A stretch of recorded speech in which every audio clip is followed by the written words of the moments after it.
I was 18 the night my mother ripped my Cornell acceptance letter in half. "This isn't who we are," she said. I taped it back together in the orchard bathroom at 4:11 in the morning. I left at 5:42 on the TCAT bus, out of Trumansburg. I didn't come back for 7 years. What I brought back with me to my grandmother's 80th birthday party in front of 32 people, that's the part my mother still won't talk about. My name is Thea Lindstrom. I'm 25 years old. The tradition in our family was simple. The eldest daughter doesn't leave the orchard. She doesn't go to college. My grandmother followed it. My mother followed it. My aunt followed it. I'm the one who didn't. The orchard had been Holcombe land for 78 years. Here's what happened the day I went home. Welcome back to Calm Drama Stories.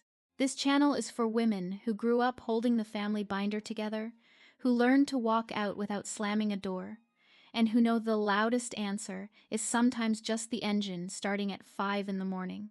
It's for women who taught their daughters how to mend hems without ever telling them which seams in their own lives they had quietly stitched back together. If you've ever taped something back together that someone you love tried to destroy, drop a comment and hit subscribe. Drop your location and local time in the comments. I love knowing where you're listening from. Let me take you back. Back to a farmhouse on Highway 96. Back to a leather binder with 3 generations of recipes inside it. Back to the night my mother taught me how to tape a thing back together by ripping mine. I grew up in a brick farmhouse off Highway 96 in Trumansburg, New York. Population about 1,560. Tompkins County. 2 bedrooms upstairs, a kitchen at the back with a pantry the size of a hallway, a porch that wrapped around the south face. The orchard started 30 feet from the porch steps. 47 acres of Cortland and Macintosh and Northern Spy. Some of those trees were older than my father. My father ran his own tractor shed at the south end of the orchard. Carl Lindstrom Tractor Repair, painted in chipped green letters on a hand-cut sign above the doorway. He'd hung the sign in 1995, the year after he married my mother and moved into the farmhouse. My mother stayed home. She ran the cider press every October. She kept the binder. My sister Cora was 15. I was 18. My grandmother Estelle was in the front room. She watched the kitchen television with the volume turned all the way down. She had done that for as long as I could remember. The kitchen was the heart of the house. The pantry held the bushels and the canning jars and the quart bags of frozen blackberries from the back fence. The counter held one thing that wasn't food, a leather binder. Brown, cracked at the spine.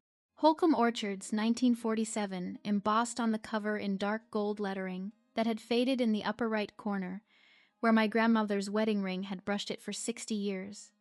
The binder held 3 generations of recipes inside. 53 cards in Estelle's handwriting and 4 cards in my mother's. Apple butter, hot milk sponge cake, Polish red borscht, sour cherry shrub, dilly beans, fryer chickens, rosemary, cider donuts, apple cake with maple drizzle, beet relish, sourdough crust. Underneath the cards, the binder held the rule. The eldest daughter stays at the orchard. The eldest daughter doesn't go to college. The eldest daughter cooks. The eldest daughter marries someone from Tompkins County. My grandmother had done it. My mother had done it. My Aunt Marlene had done it. I was next. I never said no out loud. That wasn't how we operated. I said no the way the women in our family said no, quietly, in a place no one would look for me. That place was the Ulysses Philomathic Library on Main Street, 2nd floor, west window, the table behind the genealogy shelves. I went there after school every day. I told my mother I was tutoring 6th graders at the rec center. The rec center was 3 doors down from the library. The lie was geographically true. I took the ACT in October at Trumansburg Central High School. I took the ACT in November at the same high school. I lied about where I was on Saturday mornings. My mother thought I was working a shift at the Trumansburg Roastery for $9 an hour cash. I was. 3 Saturdays out of 4.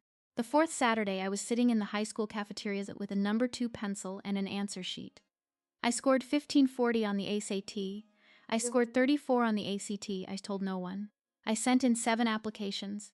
1 was to Cornell University College of Engineering. 6 were SUNY safety schools: Buffalo, Binghamton, Albany, Stony Brook, Geneseo, Plattsburgh. I could afford application fees because I'd been saving from babysitting the Whitlock kids next door. $7 an hour, 3 afternoons a week, 18 months, $315 by the end of January. The Engelhart First Generation Engineering Fellowship was a footnote on the Cornell application that I'd read 40-something times. Full ride, tuition, room and board, books. $78,500 a year. I checked the box, I sent it in, I told no one. The eldest daughter doesn't go to college. My grandmother sat in the front room with the television volume low. She watched the local news at 6, and the weather at 6:30, and the early Cortland sportscast at 6:45. The binder sat on the kitchen counter. The Holcombe Orchard sign at the end of our driveway had been painted in 1968, the year my grandmother took over from her own mother. It had been repainted twice since. It said, "Pick your own September through Halloween." It said cedar pressing Saturdays. It didn't say what the binder said. But everyone in our family read both. My father came home from the tractor shed at 5:20 every evening. He washed his hands at the laundry sink because the kitchen sink was for vegetables. He sat at the dining table and read the Ithaca Journal back page sports section while my mother served dinner. He didn't contradict her. He didn't contradict the binder. He had married into Holcombe family land in 1995. From where he sat at the dining table, he could see the bunsalt on the counter every single dinner. My Aunt Marlene Holcombe Mercer lived 11 minutes south of us. She had married Bobby Mercer in 1998, in her early 20s. She had 2 daughters, my cousins Charla and Lindy, now 26 and 23. Both of them had stayed. Charla ran the cash window at the cider press every October.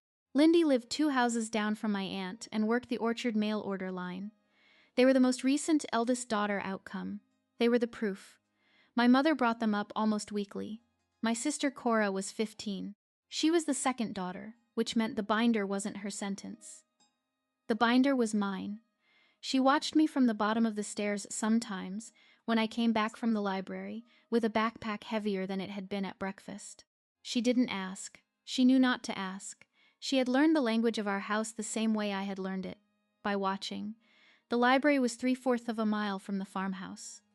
I walked it after school, 3:18 out of class, 3:46 up the library stairs to the west window, 3:48 with a back open and a practice test pulled out. I'd taken 22 practice tests by the end of November. I'd memorized the geometry section. I'd memorized the experimental science section of the ACT. I taught myself to read at the pace of a person trying not to be caught reading. The west window table was behind the genealogy shelf, because no one in Trumansburg looked at the genealogy shelf in October. Apple picking season pulled everyone outside. The library was empty except for Mrs. Pemberley, the reference librarian, who was 81 and had once told me she liked seeing a girl take her time with the spelling of long words. There is a kind of quiet that is permission, not the quiet of a closed room, the quiet of a town where nobody asks where you are because they assume they know. Trumansburg had that kind of quiet. The Holcombe Orchard had that kind of quiet. I used it. I sat behind the genealogy shelves, and I built a life that nobody at the kitchen table knew I was building. The applications mailed out the first week of December. I sealed the Cornell envelope at the post office on a Tuesday afternoon, 3 blocks from the library, 3 days after my 18th birthday. The clerk at the window was Ed Marsh. He had stamped my mother's mail in 1992. He didn't remember her. He stamped the envelope without looking up. I paid $1.15 for the certified mail tracking. I walked back to the library. I did the geometry section. The big envelope arrived on a Wednesday in late March. I almost didn't make it home in time. The mailbox was the kind with a red flag that nobody ever raised. I walked home from school at 3:18 the way I always did, and I saw the corner of the envelope sticking out before I reached the porch. Cornell University in red letters across the upper left. The envelope was thick. Thick was the thing every senior in America was waiting for. Thin meant no. Thick meant yes. I tucked it under my coat. I went straight upstairs. I locked the bathroom door behind me. I sat on the edge of the tub.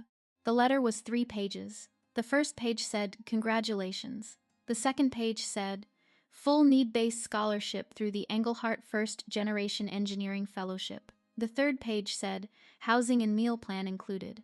I read the first sentence 11 times. I cried without sound. I sat there for what my watch later told me was 14 minutes. I had a plan, and the plan had been to say no. The plan had been to apply on principle in secret and then to decline if a yes ever came, and to keep that decline tucked into the same place where I kept the test scores. The plan had been to know, just to know that I could have. The plan had not anticipated full ride. I read it a 12th time. I folded the letter into thirds. I tucked it under the bath mat. I went downstairs and ate dinner. My mother asked if I wanted seconds. I said no thank you. She said I looked pale. I said I had a headache. I had 36 hours before the second envelope, the one with the housing forms and the parent affidavit, would arrive. My mother changed the bath mat every Friday morning. I had Thursday night to figure out what I was going to do. I didn't figure it out fast enough. Friday at 5:14, my mother was folding laundry on the dining table. White towels in one stack, dish towels in another, folded the Holcombe way, trefoiled, hem out. My father's coveralls in a third. I came through the back door from school. I'd been planning to retrieve the letter from under the bath mat that night, after everyone was asleep, and re-shove it inside the cover of my chemistry textbook. The letter was on the table next to the dish towels. My mother didn't look up. She kept folding. The bath mat doesn't hide things, Thea. I change it on Fridays. I hadn't thrown the letter away. She had found it. She had read it. She had set it on the table to wait for me to walk in. I was going to tell you, I said. Tell me what? She still didn't look up. That you applied behind my back. That you took 2 tests we never agreed to. That you used my address for college mail. I started to explain. Full ride, no debt, 4 years of room and board, Engelhardt Fellowship. I had it ready in my head. The math of it. The lack of cost. My mother picked up the letter. She finally looked at me. She ripped it down the middle slowly, all 3 pages at once. Then she turned the halves and ripped them again. The pieces fell onto the dish towels. 4 rectangles of cream-colored paper with the red logo cut clean in half. This isn't who we are. My grandmother in the front room didn't look away from her television. My sister Cora on the bottom stair was holding the banister with both hands. My father in the tractor shed at the south end of the orchard didn't hear a thing. The whole ripping took maybe 7 seconds. My mother didn't yell. She hadn't raised her voice. That was the part I hadn't prepared for. I'd prepared for shouting. I got calm. By 7:23 that evening, my Aunt Marlene was at our kitchen table. She lived 11 minutes south.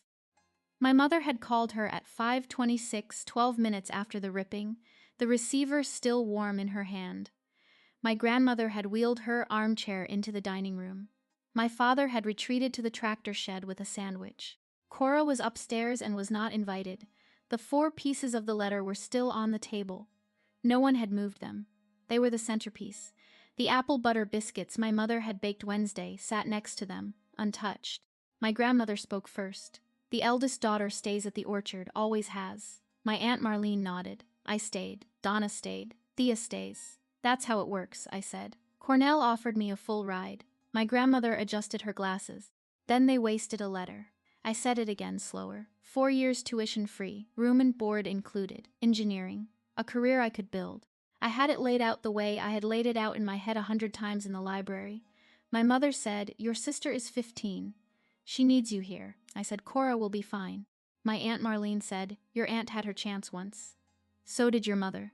I missed the second half of that sentence. I heard chance, and my brain stopped at aunt. I should have heard, so did your mother. I didn't. My grandmother repeated herself. She liked repetition. The eldest daughter stays at the orchard. No one asked me what I wanted. No one asked me what Cornell had offered. No one asked me what my SAT score was. They had already decided. They had decided the night I was born. They had decided when my grandmother was born. The conversation in the dining room was procedural. I stopped arguing at 8:15. I went upstairs at it. I didn't sleep. I waited. At midnight, my mother went to bed. At 12:30, my father came inside from the tractor shed and made the floorboards creak past my door. At 1:15, the house was quiet enough that I could hear the refrigerator hum from the kitchen. I went down at 1:40. The 4 pieces of the letter were still on the dining table. My mother hadn't thrown them out. She had left them as a lesson. I gathered them. I took them to the bathroom upstairs, locked the door, sat on the tile floor with my back against the tub. Scotch tape. Mom kept a roll in the medicine cabinet for the labels on her canning jars. I pulled the strip slow. I taped each tear like a stitch. My mother had taught me to mend things. She just hadn't said which things. Hems, yes. Buttons, yes. Letters from Cornell University, no.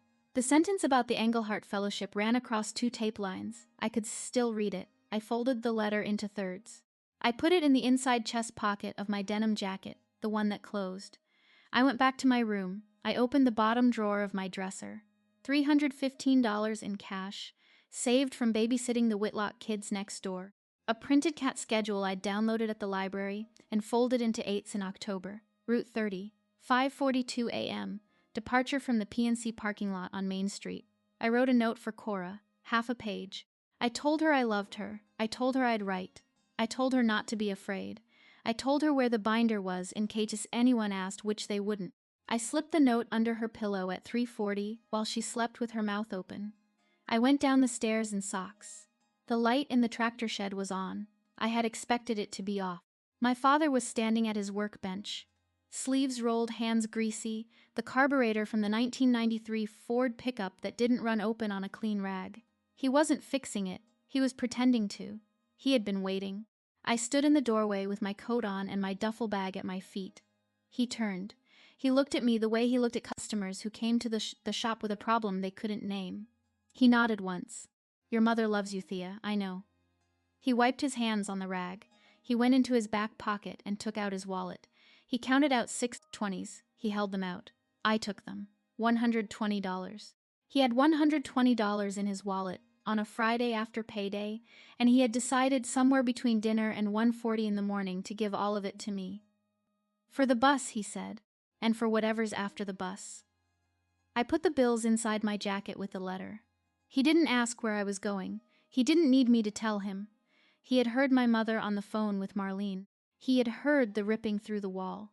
He had been awake the same way I had been awake. He had been waiting since the ripping. He had been waiting since 1992. I didn't say thank you. I didn't say goodbye. He didn't reach for me and I didn't reach for him. He turned back to the carburetor. I picked up my duffel. I walked out the side door of the tractor shed into the cold. It was 4:11 a. The temperature was 26 degrees. I could see my breath. The taped letter sat against my collarbone, folded into thirds, $120 on top of it. My duffel bag was a navy nylon backpack with one broken strap. It contained 3 changes of clothes, a paper bag of The Catcher in the Rye, my SAT prep book, my high school transcript folded twice, my driver's license, a spare pair of glasses, and a Ziploc bag with my toothbrush in it. That was every item I owned that mattered. The TCAT stop was the PNC parking lot on Main Street, 0.7 of a mile from the farmhouse. I walked it in 14 minutes. The bus pulled up at 5:41. I boarded at 5:41. I paid $5.50 to the driver, a man whose nameplate said Ed Marsh, the same Ed Marsh who had stamped my Cornell envelope in December. He didn't look up. He took my 5 and my 2 quarters and printed me a receipt. The bus left at 5:42 on the dot. I watched our street slide past, the orchard sign at the end of the driveway, the kitchen light on, the upstairs dark. My mother's silhouette behind the kitchen window with a coffee cup. She was watching the bus go, I'm almost sure of it. I didn't wave. She didn't see me. Cora's bedroom light came on at 5:36. She had found the note. The light stayed on for 2 minutes and 11 seconds. Then it went out. I don't know what she did between minute 1 and minute 2. I've wondered for 7 years. I took the taped letter out of my jacket. I read the Engelhart Fellowship sentence one more time. I folded it. I put it back. I fell asleep against the window. $315 from babysitting. $120 more from my dad. 1 taped letter. It was enough. The bus pulled into the Cornell North Campus loop at 6:31 a.m. The sky was navy. The buildings around me were brick and limestone with carved Latin above the doors. I walked from North Campus to Day Hall with my duffel on my back. It was 0.7 of a mile. I had printed directions at the Trumansburg Library 2 weeks earlier. I arrived at the Office of First Generation Student Programs, Day Hall Room 247, at 6:59 a.m. on Saturday in late March. The office was closed. I sat on the floor outside the door. I opened my SAT prep book and pretended to study so the security guard wouldn't move me along. He moved me along at 8:05. I slept in a study lounge in the basement of Olin Library, on a vinyl couch the color of dust with my duffel as a pillow. I slept 4 hours. On Monday morning at 8, a woman named Eileen Brentwood opened her office door, saw me sitting on the bench outside it, and said, "You're early." I said, "I came early." She said, "How early?" I said, 3 days. I hadn't eaten a real meal since the gas station in Ithaca, where I'd bought a granola bar. Dr. Brentwood took one look at me and walked me down the hall to the cafeteria, where she had a faculty meal pass. She bought me eggs and toast and orange juice. She watched me eat. She didn't say anything until I was finished. Then she said, "Tell me what you have." I had the taped letter. I had $429.50 left. I had a duffel bag with the broken strap. I had no parent affidavit signed. I had no proof of income because my parents wouldn't provide it. Dr. Brentwood looked at the taped letter for a long time. She turned it over. She turned it back. She said, "Keep that." I started to put it back in my jacket. She stopped me. Frame it cheap, but keep it where you can see it." That was my first week at Cornell. The first year passed the way years do when you're working. I took 18 credit hours each semester, plus a summer session. I worked 22 hours a week in the materials biology lab. I worked another 14 hours a week at College Town Bagels on College Avenue. My grade point average at the end of freshman year was 3.78. I went up to 3.91 sophomore year. I emailed my mother twice. The first email was the second week of school, my new dorm address and the dorm phone. The second was after fall finals, a short paragraph that ended with, "I miss you." Neither got a reply. I stopped emailing. October of sophomore year, 11 p.m. I checked my Cornell email before bed. There was a message from Cora.Lindstrom at Yahoo. I didn't recognize the address. I almost deleted it. Then I read the subject line. "Mom, the body was 3 sentences. She told Father Geddes you're dead. He asked at coffee hour after the 11 a.m. service." Aunt Marlene confirmed. It was signed Cora. I read the email 3 times. I closed the laptop. I went into the kitchen of the apartment I shared with 2 other scholarship students. I drank a glass of water. I came back. I read it a 4th time. My mother had buried me. Not metaphorically. She had told the parishioners of St. Hilda's Episcopal Church on Main Street in Trumansburg that I had passed. My Aunt Marlene, my mother's sister, had been the corroborating witness. Father Geddes had asked at the coffee hour after the 11 a.m. service. The dead daughter narrative was easier than the live daughter who had refused to stay. My mother had chosen the lie, so had my aunt. The whole town would now treat my mother with a kind of soft solemnity, the way you treat someone with a tragedy in the recent past. I didn't reply to Cora. I didn't know what to say to her in October of sophomore year. I closed the laptop. I went to bed at 11:40. I didn't sleep until 2:20. The payphone in the lobby of Willard Straight Hall at Cornell, the one outside the post office, rang for me on a Tuesday in March of junior year at 4:11 p. I was walking past it on my way to a problem set group. The desk attendant flagged me. She said, "Thea Lindstrom, there's a man on the line. Says he's your father." I hadn't heard his voice in 2 years and 4 months. I picked up. "Thea, Dad. Grandma had a stroke. Mild. She's home. She's asking for you." I stood with the receiver against my left ear and watched a freshman drop a textbook on the floor. I said, "When did it happen?" 3 weeks ago. I let the silence sit. He sat in it too. He had called me at a payphone on a Tuesday afternoon, 3 weeks after the event, with no advance email, with no warning, with my mother's hand surely somewhere near his elbow. I said, "She had 3 weeks of asking and you waited until now to call." He didn't answer. I said, "Tell her I'm in finals. I'm sorry." I hung up. Finals weren't for another 6 weeks. I knew it. He knew it. The lie was a gift to both of us. It let me hang up without saying no. It let him tell my mother I'd been studying. That night I sat on the floor of my apartment and I went through my logic the way I went through my problem sets. The math was, Grandma had a stroke. Grandma was home. Grandma did not want me there. Grandma had wanted me to stay home 7 years ago and she had not changed her mind. My father had been told to call. My father had called. My answer had been a small lie that gave everyone an exit. I didn't feel guilty. I noted with some surprise that I didn't feel guilty. I went to bed at 10:30. I slept 8 hours for the first time in 3 months. If you've ever had your father call you with someone else's guilt, your mother's, your grandmother's, your aunt's, and you knew before you picked up that the call wasn't really from him, I'd love to hear what you said. Drop it in the comments. And if you're new to Calm Drama Stories, hit subscribe. Sunday's story is about a woman who answered her phone for the last time. Senior year December, I moved off campus to a studio apartment above Ithaca Bakery on Eddy's. 3 subway stops from the lab if Ithaca had subways, which it doesn't. I walked. My rent was $895 a month. My stipend covered $750 of it. The lab covered the rest in exchange for 15 hours of weekly research assistantship. I had a bookshelf, a futon, a small desk under the window, a kettle, a wok, and a roommate named Imani Adebayo, who was 3 years into her own doctorate in organic chemistry. Imani was from Lagos. She had left her family at 19 for similar reasons. We didn't talk about it. The frame was $14 at the CVS on Buffalo Street. Black plastic, 8 inches by 10.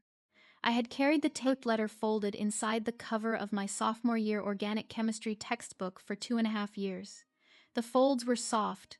The tape was browning. I had not added more tape. The tears weren't stitching loose. The letter held. I unfolded the letter on the kitchen counter the night I bought the frame. I smoothed the creases as flat as I could with the back of a spoon. I slid the letter behind the glass. I tightened the 4 metal tabs. I hung it on a nail above my desk. Imani came home at midnight. She made a cup of tea. She walked over to the desk and looked at the frame for 30 seconds. Why is it taped? My mother ripped it once. Imani nodded. She started to walk back to her room. Then she stopped. She turned. Some women tape because they had to, she said. Some tape because they get to choose. You're the second kind now. She went to her room. That was all I said about it for the next 18 months. I didn't need to say more. The letter was on the wall. The tape was browning slow. I crossed the stage at Skolkop Field on a Friday in May. The weather was 68 degrees, partly cloudy, no rain. The ceremony began at 10 a.m. My section, Biological Engineering, walked at 11:36. My name was the 38th name, called out of 187 in my section. I had sent 4 invitations to Trumansburg 3 months earlier. Mother, father, grandmother, Aunt Marlene.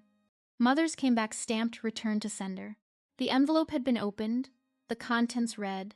The envelope resealed with a different brand of tape than the one she had used to repair my chemistry homework in the 8th grade and put back in the mailbox.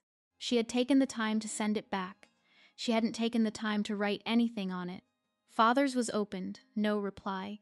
I learned later from Cora that he had read it on the porch and put it in his coverall pocket.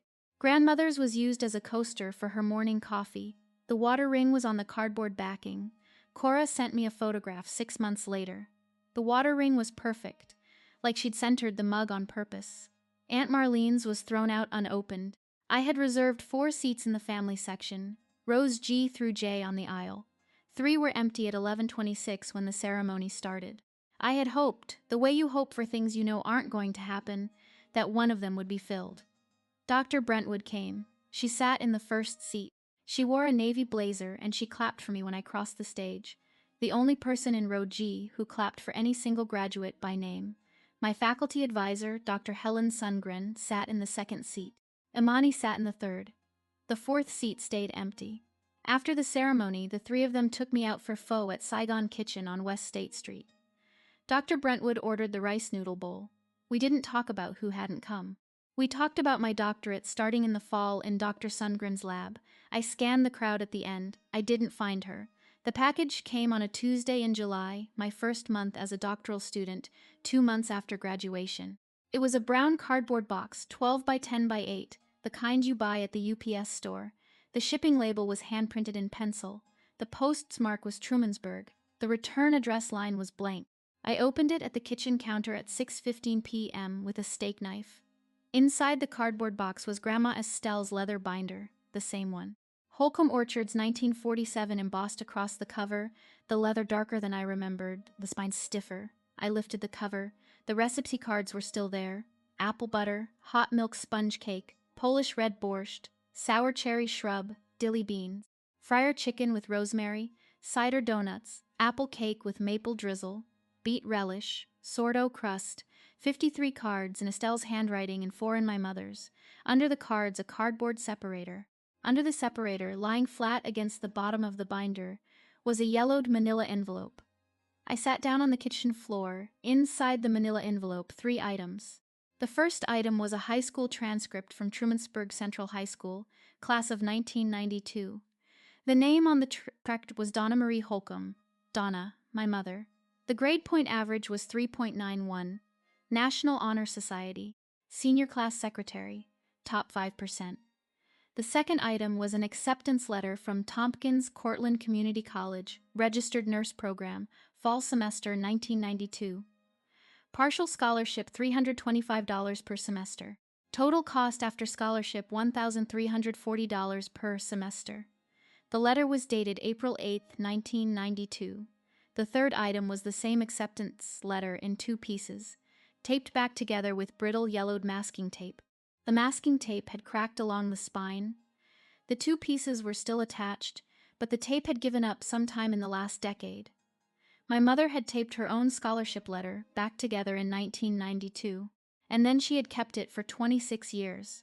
The roll of Scotch tape in our bathroom medicine cabinet, the one I had used at 1:40 in the morning 7 years ago, that roll had been her roll. She had taught me without ever telling me what she had taped. I sat with the 3 pieces of paper on my kitchen counter for 2 hours. I didn't cry. I don't remember thinking. I remember the kettle was on and I forgot about it, and Imani turned it off when she came in around 8. Imani looked at the papers. She didn't ask. She made tea for both of us. She sat across from me. I worked the math out. My mother had been 18 in 1992. She had had a higher grade point average than I had had. She had been the senior class secretary. She had applied to community college on her own. Someone had ripped her letter. My grandmother, almost certainly. The same grandmother who had sat in the front room with the television volume low. My mother had taped the letter back together with masking tape, which was what was available in 1992 in the Holcombe kitchen. She had hidden the taped letter at the bottom of the leather binder that she would inherit when my grandmother died. She had stayed. She had married my father in 1995. She had had me in February of 2000. She had spent 23 years cooking from the cards above the letter. Then she had ripped mine. I understood the math. I did not forgive it. The understanding and the forgiveness aren't the same thing. The understanding said she's also someone's eldest daughter. The not forgiving said she had the tape in her hand and she chose to repeat it. At the bottom of the manila envelope was a photograph, 4x6. Color faded a little. It was my mother at 18, standing on the porch of Building C of Tompkins Cortland Community College in Dryden, New York, wearing nursing scrubs that didn't yet belong to her. She was holding a Tompkins Cortland nursing program brochure. She was smiling. I had never seen her smile that way. I have looked at every photograph in our family albums. She is in maybe 40 of them. In none of those 40 does she smile the way she's smiling in the Building C photograph. I sat with the math of it. 26 years between her tape and mine. The roll was the same brand. I tried to picture her, 18 years old, standing in the Dryden parking lot in April, the acceptance letter folded in the back pocket of her jeans. Maybe she'd walk there from the bus stop. Maybe my grandfather had driven her. He had died in 2007 before I could ask him. There was no one left in Trumansburg to ask. She was holding the brochure for a reason. She had picked up the brochure inside Building C, walked back out to the porch, and someone had taken her picture. The someone was holding a camera, maybe a friend, maybe a nurse, maybe a woman in the office who had asked, "Would you like a photograph for the file?" The smile in the photograph was the smile of a woman who had been told the file was real. 3 months later, she had taken the letter to her own kitchen counter in Trumansburg. My grandmother had ripped it. My mother had taped it. My mother had hidden it. My mother had stayed. I thought about who had put the binder in the cardboard box and addressed it to me with the return line blank. It was Cora. It had to be Cora. She was 20 now. She would have found the binder in the attic, possibly, sometime in the last year. She would have read the manila envelope under the cards. She would have recognized our mother's handwriting on the 1992 transcript. She would have known what to do with it. She had been 15 the night I left. She had watched. She had learned. She had waited. The hand-printed shipping label was Cora's handwriting. I could see the way she had made her sevens with a small slash through the middle, the way our mother made them, the way our grandmother made them. 3 generations of the same slash. I put the photograph next to the framed Cornell letter on my desk that night. I didn't hang it. I didn't frame it. I put it leaning against the frame. The angle of the smile in the photograph and the angle of the tape on the letter lined up. I sat across from them on my futon. I drank tea. Imani sat at the kitchen counter and made notes for her doctoral committee. Neither of us spoke for an hour.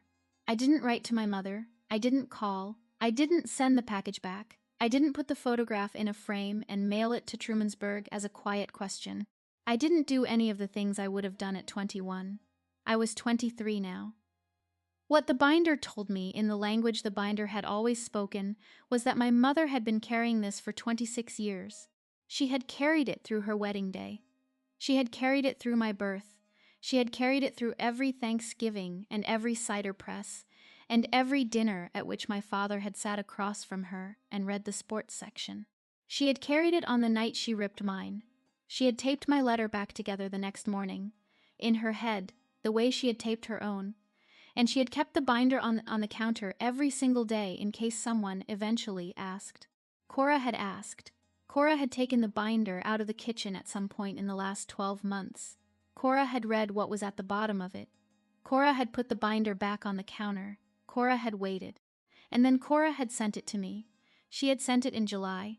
My grandmother was 78. My grandmother's 80th birthday party would be in 2 years and 4 months. November. I didn't yet know what I was going to do about the math of the binder. I knew I had time. I knew my niece Hattie was 3. I knew the next eldest daughter conversation in our family was approximately 14 years away. Or so I thought. The lab spun out a company in my second year of doctoral work. It was called Mycora Biosystems. We made filamentous yeast precision fermentation systems for dairy protein alternatives. Faster scale-up than mammalian cell culture and cheaper feedstock. Patent filed October. University spin-out paperwork signed February. Dr. Sundgren was chief scientific officer. Six graduate students were named on the patent, including me. My founder equity grant was 2.8% of the company, vesting over 4 years with a 1-year cliff. The cliff vested on a Tuesday in March of my year 6 at Cornell. Mycora closed Series A funding 9 months later at a pre-money valuation of $34.5 million. My vested shares on paper were worth $965,000 and change. The remaining unvested portion was worth as much again. I told nobody in Trumansburg. The night of the cliff, I wrote one email to Cora at her old Yahoo. The subject was, "Hi." The body was, "You okay?" I hadn't emailed her in 5 years. Cora replied at 4 a.m. the same day. She must have had email notifications on her phone with the sound on. The reply was, "Hattie just turned 5. She's smart. Thea kind of smart." I hadn't known how old Cora's older child was. I hadn't known her name. I learned both in one sentence. I read the email twice. I went to bed at 2:30. Cora sent a follow-up 2 days later. A picture of a 5-year-old in a pink corduroy jumper with a magnetic tile castle. I saved it to a folder on my desktop labeled C. I added pictures to that folder over the next 8 months when she sent them. 16 pictures by the end of the year. I didn't reply to most of them. I replied to 1 or 2 with a single emoji. I didn't yet know what I was going to do about the math of $965,000 on paper. I knew I had time. I knew Hattie was 5. The second call from my father came 2 years and 3 months after the first one. October. I was in the lab at 6:23 p.m., running a calibration on a new fermenter. My phone vibrated on the bench. Unknown number. Tompkins County area code. I picked up. "Thea, Dad. Grandma's 80th is in 6 weeks. They want you there, your mother." I sat on the lab stool. "Your mother has been telling everyone you didn't get into Cornell, that you dropped out. That's the story now. Up at St. Hilda's, up at Marlene's." He paused. "Why are you calling, Dad?" "Because they're starting on Hattie. Marlene started it at Easter." Donna's nodding. "Cora isn't saying no. They're laying it out for her so she'll think it was her idea by the time she's 12. She's 5. She's 5. I picked up a pen from the bench. I wrote on the back of my hand, 6 weeks. Hattie birthday. How do you know they're starting now? Marlene bought her a play kitchen. I stared at the pen mark. I said, "Thank you for telling me. Thea, I should have called sooner." Yes. I hung up. I walked out of the lab. I didn't finish the calibration. I didn't sleep that night. I sat at my kitchen table with a yellow legal pad, and I made a list the way I made any list in the lab. Numbered, column, falsifiable. Item 1. What I wanted to say. Answer, nothing. Actions only. Item 2. What I wanted to leave behind. Answer, the taped letter, the 1992 photograph, a document. Item 3. Who the audience was. Answer, Hattie, only Hattie. Everyone else was witness scaffolding. Item 4. When. Answer, my grandmother's 80th birthday. Saturday in November, 6 weeks out. 32 witnesses, including church friends. Public enough that the conversation couldn't be later denied by my mother. Item 5. What I would not do. Answer, argue, raise my voice, justify, apologize for being late. Item 6. What I would do if my mother tried to stop me at the door. Answer, stand on the porch and speak through the screen. Hattie would still hear me. Item 7. Funding. Answer, a trust. Money to be set aside in a registered account before the trip so the document I would lay on the table would be real, not promised. I made one final note at the bottom. This isn't revenge. This is a controlled demonstration. Inputs, outputs, controls. I went to bed at 5:20 a.m. I slept for 2 hours. I woke up at 7:30. I called the lawyer Imani's brother had used for a stock purchase agreement. Her name was Wendy Halloran. Wendy Halloran had an office on East State Street in downtown Ithaca, 3 blocks from the Commons. She charged $415 an hour. I went on a Thursday at 4:15 p.m. I brought a notebook. I told her what I wanted. A trust funded by liquidated equity, $275,000. Beneficiaries, any female or male descendant of Estelle Holcombe, age 17 or older, accepted into any accredited college, university, certificate program, or trade school in the United States or Canada. 2-year, 4-year, certificate, didn't matter. Hattie, my niece, would be the first eligible at age 17. Her brother Carter would be eligible too. Wendy said, "You want the boys included." I said, the tradition was gendered. The trust isn't. That's the point. She drafted the document over the next 8 days. We met twice more. The corpus was wired from my Mycora share liquidation on a Monday.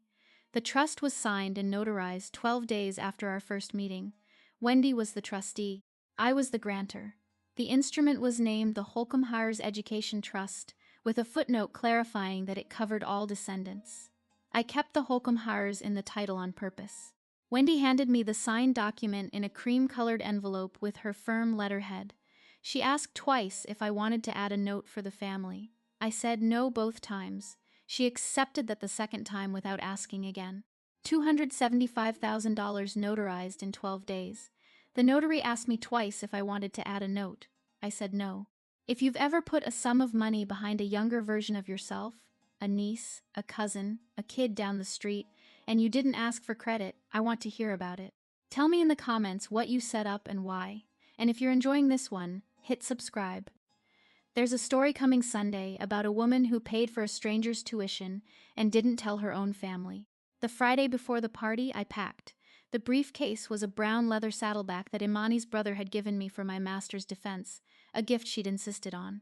I had used it twice. It was small, 12 inches by 15, 2 compartments, a flap, a single brass buckle. Inside, in order from bottom to top, the trust document in its cream-colored envelope. The photograph of my mother at 18 in nursing scrubs in Dryden slipped into a small archival sleeve. On top, the taped Cornell letter. I removed it from the frame. I refolded it along the original thirds. I placed it on top of the photograph. That was the briefcase. 3 items. I dressed for the trip on Saturday morning, should say. Dark navy slacks, white button-down, plain collar, no embellishment, black flats, hair down, no makeup, no jewelry, no wedding ring because I've never had one, no earrings because I don't own any. The only item with shine on my person was the brass buckle of the briefcase. I dressed like the engineer I was. No costume, no statement. The briefcase did the talking. I drove from my apartment on Eddy Street, west on Highway 89 and north, on Highway 96 in my 2022 Subaru Outback Wilderness, the car I had bought with the first installment of the Mycora liquidation, the only luxury I had ever purchased for myself. I stopped once for coffee at the Felton family bakery in Watkins Glen. The Feltons had relocated their bakery from Trumansburg 3 years earlier, after the Main Street storefront had closed. They still made the same scone. The woman behind the counter didn't recognize me. I paid $4.75 in cash. Trumansburg on a Saturday morning in November looked the way it had always looked. Brick storefronts on Main Street. The Dollar General on Cayuga Street. 2 empty storefronts where the bakery and the hardware store had once been. The bakery had been the Felton family bakery. The hardware store had been Whitlock Brothers, where my father had bought every wrench in his shed. I drove past my old high school. The marquee read, "Go Bulldogs." The football team was the Trumansburg Central Bulldogs. Some things didn't change. I drove past the cat stop in the P&C parking lot. The bus shelter was a new touchscreen model with a real-time arrival board. The same 5:42 departure was on the board, scheduled for the following Monday. I drove past the Salvation Army on Elm Street.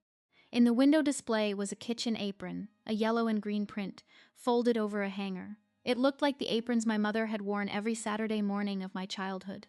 Same length, same hem, different print. The Salvation Army rotated stock weekly. The apron in the window today wasn't my mother's, it was someone's.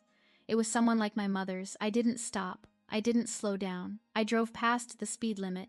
I turned onto Holcombe Lane at 10:14 I parked the Subaru at the curb across from the farmhouse.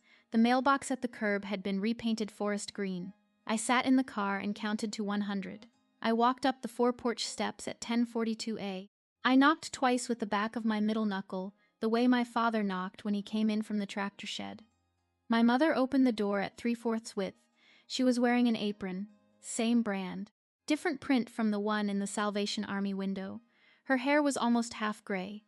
She hadn't lost or gained weight. Her face looked the same and not the same. The way faces look after 7 years you haven't seen them. She didn't say come in, she didn't say Thea, she didn't say hello. She said you're early by 18 minutes. The party starts at noon. Stay in the car. She closed the door. Through the gap before the door shut, I saw the kitchen counter behind her. The binder was on it. Holcombe Orchards 1947 embossed on the cover. It looked the way it had always looked, in the same spot. I had returned the binder to its place by sending it back the previous spring, with a note in Imani's mother's handwriting that said, "Only found this at Sabina's apartment, thought you'd want it back." It had worked. The binder was home. My mother had no idea I had ever held it. I walked back to the Subaru. I sat in the driver's seat. I turned the heat to 68. I waited. It was 10:43 a.m. The party started at noon. 18 minutes was 18 minutes. Cars started arriving at 11:15. I had a clear view from the Subaru. Aunt Marlene and her husband Bobby in the cream-colored Buick LeSabre. Marlene got out first, heavier than I remembered, her gray hair in a hard perm. She glanced at the Subaru across the street and pretended not to. Cora next, at 11:22, in a green Subaru Outback older than mine, the kind without the wilderness trim. Cora was a woman now, 22. She lifted Carter, the 2-year-old, out of the back on her hip with the practiced efficiency of someone who hadn't had a hand free in 3 years. Owen, her husband, lifted Hattie out the other side. Hattie was wearing a pink dress and white tights and a small navy cardigan. She held a plastic bay horse in her left hand. Her hair was the same blonde mine had been at 5. Cousins followed. Charla and Lindy Mercer, my aunt's daughters. 3 cousins from my father's side. 2 of the church friends from St. Hilda's, Mrs. Lutwidge and Mrs. Bremer, in a Cadillac driven by Mrs. Lutwidge's grandson. Father Geddes parked his own car, a beige Honda Accord. The mailman from the post office, 2 neighbors, a woman I didn't recognize. At 11:53, Cora crossed the street. She had taken off her coat. She came right up to the driver's window. I rolled it down. She said, "I sent you the binder. I know. It took me 5 years to find it. She had it in the attic. Thank you. Are you going to make a scene?" "No," I said. "I'm going to make an option." She looked at me for 2 seconds. Then she nodded once. She walked back across the street. I walked in at 12:08 p.m. The living room had 32 people in it, folding chairs along the wall, plastic tablecloths, a cake on the dining table, white with yellow piping that read, "Happy 80th, G." A second cake on the counter, lemon, smaller. The binder was still on the counter. The conversation in the room paused when the door opened. Then it stopped. My mother from the kitchen archway said one word. She came. My grandmother in the armchair, the same forest green corduroy armchair she had been sitting in 7 years ago, looked up over her reading glasses. The reading glasses were new. The frames were the same. She said, "Thea, you look thin." "Hi, Grandma," Aunt Marlene from the dining table said. "Took you long enough. Sorry I missed Christmases." Marlene opened her mouth. My father crossed the room from the kitchen. He had aged 7 years. He hugged me. 2 seconds, he let go. He said nothing. He went back to the kitchen. I stood in the entryway with the briefcase in my right hand.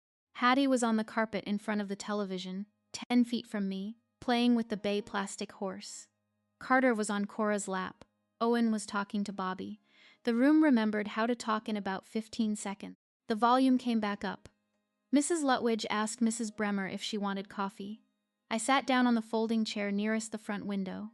I put the briefcase on the carpet beside my left foot. At 12:15, while my grandmother fussed with her cane on the way to the dining table, I caught a piece of a conversation I wasn't supposed to hear. Marlene and my mother, kitchen archway, whisper arguing. Marlene said, "She brought the binder back, Donna. I saw it on the counter last summer." My mother said, "Don't." Marlene said, "You knew your letter was in it. You knew Thea would find it. And you put the binder back on the counter anyway." My mother said, "Don't, Marlene." Marlene said, "I'm not saying anything. I'm just saying I saw it." She walked back toward the front window. She passed my chair without looking at me. My mother stayed in the kitchen archway. I didn't move. At 12:31, my mother picked up a butter knife and tapped it against the rim of a water glass. The room went down to a hush. My father stepped to the kitchen doorway with a coffee cup. Cora set Carter on the carpet next to Hattie. My grandmother stood up. The cane took her weight on her left. She used the back of the armchair with her right. "Thank you all for coming," she said. 80 years. A gentle laugh from Mrs. Bremer. A clap from Bobby. "I want to say something about our family." She looked down at Hattie, who was rolling the bay horse along the edge of the coffee table. "Holcombe women stay close. We don't chase, we don't drift, we don't get above ourselves. My Donna stayed, my Marlene stayed, my Cora stayed." She paused, she looked at Hattie again, "And one day soon, my Hattie will stay too." She lifted her water glass. To staying, 30 glasses went up, 30 voices to staying. Aunt Marlene's was the loudest. My father lifted his coffee cup halfway and stopped at his sternum. He didn't say the words, 2 glasses didn't go up, mine didn't. I was sitting with my hands folded in my lap. The water glass was on the side table by my elbow. I didn't touch it. Cora didn't. She had picked up her glass. She had brought it to chest height. She had held it there. She hadn't raised it to her mouth. She hadn't said the words. She set it back down. My mother didn't see Cora's glass. My mother was looking at me. I shifted the briefcase from beside my left foot to the floor directly in front of me. The toast applause lasted 9 seconds. Conversation came back. My grandmother sat down hard. Mrs. Lutwidge went to refill her coffee. Cora picked Carter up off the carpet. My mother crossed the room. She came to the kitchen doorway nearest my chair. She kept her voice low. "Don't." I looked up. "Whatever you're thinking, don't." "I'm not thinking. I already decided. You will not embarrass this family today." "I'm not going to embarrass anyone." "Then what are you going to do?" "I'm going to talk to Hattie." My mother's left hand went to her hip. Her right hand was holding a dish towel. The dish towel was the same brand of cotton that my grandmother bought in 3 packs at the Bosovs downtown. I had folded those dish towels 3,000 times in the kitchen of this house growing up. The fold was a Holcombe fold. Trifold. Hem out. "She's 5, Thea. I know. You don't get to walk in here after 7 years. And Mom," she stopped. I said, "I'm not asking you for anything. I'm not going to fight with you. I'm going to put something in front of Hattie and I'm going to leave. You can do whatever you want after I'm gone." My mother said, "This is my house." I said, "It's Grandma's house." She didn't answer that. She turned on her heel. She went back into the kitchen. Through the archway, I watched her wring the dish towel between both hands, twisting it the way she twisted dough. I picked up the briefcase. I stood. I walked across the carpet toward Hattie, who was still playing with the bay horse. I knelt on one knee. The room got quiet again. Mrs. Lutwidge's coffee cup stopped halfway to her mouth. Imani's line from senior year came back to me. "Some women tape because they had to. Some tape because they get to choose." I was the second kind now. Hattie looked up at me with the bay horse in her left hand. She had her mother's eyes. She didn't know who I was. I'd been gone before she was born. I said, "Hi, Hattie. I'm your Aunt Thea." Hattie said, "Okay." I opened the briefcase on the carpet. I took out the taped Cornell letter. I unfolded it. I laid it on the carpet between us. The Browning tape was visible across the Engelhardt Fellowship sentence. "This is from when I was 18. Grandma might tell you about it someday. If she doesn't, your mom will." Hattie looked at the letter. She didn't pick it up. "If you ever want to go to school anywhere, high school, college, trade school, anywhere, this is a letter that says someone said yes to me. Someone will say yes to you too. You don't have to take the same letter. You'll get your own." From the kitchen doorway, my mother said, "Thea, stop." I kept my eyes on Hattie. I reached into the briefcase. I took out the cream-colored envelope. I stood up. I walked 4 steps to the coffee table where my grandmother's cake plate sat. I laid the envelope on the coffee table. This is $275,000. It's in a trust. It's for any girl in this family who wants school. Or any boy. Carter, too. I looked at Cora. Carter? Too. Aunt Marlene stood up from her dining chair. You can't do this here. I did it 12 days ago. I'm just telling you now. My grandmother rose from the green armchair. The cane took her weight again. Her face was red. Thea Marie Lindstrom, the eldest daughter, stays at the orchard. I stood up from the carpet. I looked at my mother in the kitchen archway, not at my grandmother. My mother said, "This isn't who we are." I said it the way she had said it. Same volume, same tempo, no theatrics. Then I'm not who we are. The room went silent. 32 faces. Hattie on the carpet picked up the taped letter. She held it up at her shoulder. She held it up to her mother. Cora knelt beside her daughter. She took the letter from Hattie's hand. She held it. She didn't hand it back to me. I took the photograph from the briefcase. I walked to the dining table. I laid the photograph face up next to the cake. Donna at 18 on a porch in Dryden in nursing scrubs. The smile, I said nothing. My mother stepped into the dining room. She looked at the photograph. 4 seconds. She picked it up. She turned it over back. She set it down. She said, "Where did you get it?" I didn't answer. She said, "Where?" I waited. She turned. "Carl." Where did she? Carl. My father in the kitchen archway didn't move. He had a coffee cup. He set it on the counter behind him. He didn't look at her. My mother turned back to me. Her voice came up. "You went through my things. You stole my binder. Cora sent the binder." "What?" "Cora found the binder in the attic. Cora sent it to me. I read what was in it." Cora, still on the carpet next to Hattie, didn't stand up. She didn't deny it. She didn't confirm it. She held the taped letter against her chest. My mother said, "You don't get to." Her voice was loud now. The kind of loud my mother almost never reached. My grandmother sat back down hard. Aunt Marlene crossed herself. I picked up the briefcase. The briefcase was lighter now. The trust envelope was on the coffee table. The photograph was on the dining table. The taped letter was with Hattie. I walked to the door. I put my hand on the knob. I turned to my mother. I said one thing. "I taped mine too, Mom. Same brand of tape." I opened the door. I walked out. The door closed behind me. From the porch I could hear my mother's voice rising, a sound I hadn't heard her make before. I walked to the Subaru. I didn't look back. I sat in the Subaru at 12:53 p.m. I put the key in the ignition. I didn't turn it. The car was cold. A knock on the window. Cora. She was holding the taped letter and the cream-colored envelope. She had her coat on now, her breath in the air. I rolled the window down. She said, "Hattie wants to keep this. She can. The trust." "Is it real?" "Notarized. Wendy Halloran. Ithaca, the number's on the cover sheet. Owen's going to be hard about it. Owen doesn't have to sign anything. Hattie's the beneficiary. You're the custodial parent. He's not on the paperwork." She breathed out white air. "What about Carter?" "Carter, too. Page 3. She nodded. She held the letter and the envelope against her chest. "Are you coming back?" "I don't know yet." "Okay." She didn't say anything else. She walked back across the street. She went inside. The door closed. I turned the key. The engine started. I drove back down Highway 96. I stopped at the Felton Family Bakery in Watkins Glen for a sandwich I couldn't taste. I drove the last 23 miles to Ithaca with the heat at 70 and the radio off. I parked on Eddy Street at 2:40 p. I went upstairs. I sat on the futon. I drank tea. Imani came home at 4. She looked at the empty briefcase on the kitchen counter. She didn't ask. She made tea. She sat across from me. 26 years between Donna's tape and mine. The same brand. The same fold. The same way you tape a thing not because you're going to use it, but because you need to remember that you tried. The third call from my father came 3 months later, a Wednesday in February, 6:40 p.m. I was at my kitchen counter cutting onions. My phone vibrated. Tompkins County area code. I picked up. Thea, Dad. Hattie just started a Saturday science program at Tompkins Cortland Community College. STEM Saturdays for elementary kids. Cora used the trust to register her. The onions on the cutting board were half diced. I stopped cutting. It's 6 Saturdays. 4 hours each. Cora's driving her. Owen said it was Cora's money to spend. Cora said it was Hattie's. Thank you for telling me. Your mother won't speak to me about it. She knows. She just won't say it. Okay, I should have called sooner. Thea, 7 years sooner.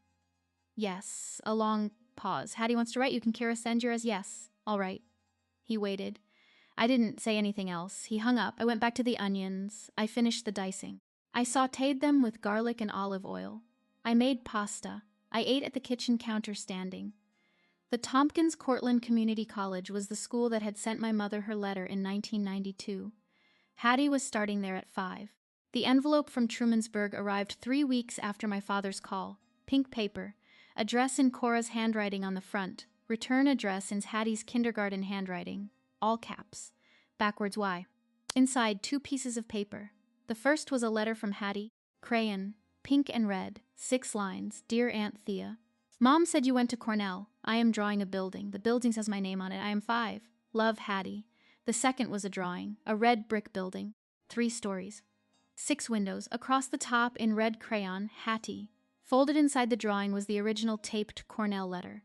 The same one I had laid on the carpet in front of her. Tape browning. Folds soft. On the inside of the letter, on the back of the bottom third, Hattie had stuck a yellow post-it with 1 sentence in adult handwriting that I knew was Cora's, dictated by Hattie. I'm done with this one. I'll write my own. I put the drawing on the refrigerator. I put the letter back in the frame. I hung the frame above my desk. The tape was still browning. The browning had reached the Englehart Fellowship sentence. The sentence was still legible. I learned something at my grandmother's 80th that I should have learned at my mother's ripping. The people who tell you who you are will tell you for as long as you let them. The only way to answer is to be someone else. Quietly, without arguing, until they have to look at you and decide whether to look away or look up. My mother is still deciding. If you're listening to this and you've ever taped something a parent tried to rip, then you already know the tape browns slow. It doesn't disappear. It just reminds you. Every time you look up at the thing you mended, you remember that you tried, and you remember the morning you mended it, and that's enough. That's my story. 1 ripped letter, 1 roll of Scotch tape, and a 5-year-old in a brick building she hasn't built yet. If this story reminded you of a younger sibling, a niece, a daughter, someone whose tradition isn't done with her yet, take that as a sign. Open the option for her. Today. This week. And if you know a woman who taped something back together, share this with her. Drop a comment, hit subscribe, and I'll see you in the next one.